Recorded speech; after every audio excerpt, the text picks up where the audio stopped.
taking on the big shot and working hard to get you answers. Steve Andrews is Target 8.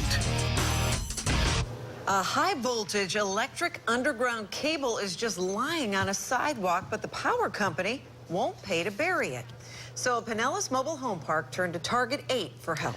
Duke Energy insists it does not own that cable that should be underground. Electricians argue, though, that Duke not only owns it, but should be held responsible. So who's right?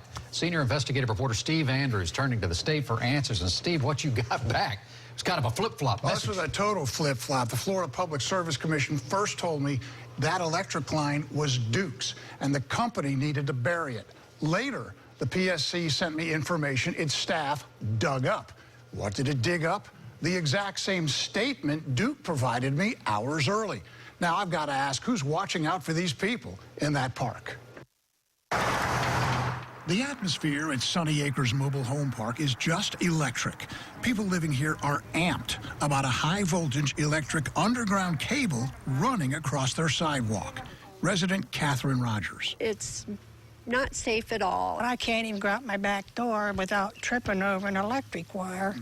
And they tell me to make sure nobody hits that with anything sharp. So what's this thing doing up here instead of down there? In September, rains from Hurricane Hermine soaked, then short-circuited the buried power line.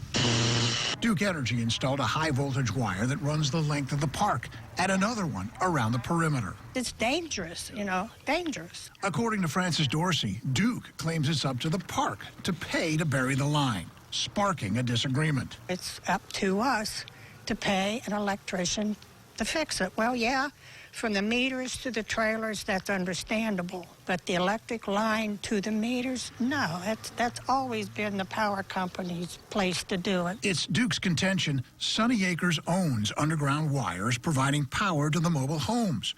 When the power went out, Duke provided as a courtesy a small temporary fix to ensure service would continue. You just don't leave something that is creating a huge liability. Hoping to defuse the situation, I contacted Florida's Public Service Commission. The PSC responded, it's the utility's responsibility to rebury the line. If you can provide the address, we will make sure the exposed line gets buried properly by Duke. You know, they should step up and own it. We're their customers.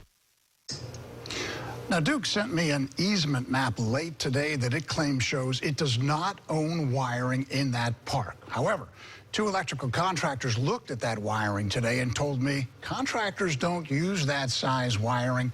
Power companies do. Well, it's kind of a mystery at this point. Good advice, don't cut the line. Be safe out there. So what's Duke trying to do? Are they trying to disown this wire? And what is the state asking for when it comes to determining who is the owner of this wire? Who's responsible? Good question. I asked the state what kind of proof it required from Duke Energy, and it told me, ask Duke. There are several underground utilities in that area, so burying that cable will be one expensive project. Somebody trying to disown this? I don't know, but we're going to stay on it. Boy, nobody wants to own it, that's for sure. That's for sure. All right, thanks, Steve. And if you have a problem you want Steve to investigate, call the Target 8 helpline. The number is 1-800-338-0808.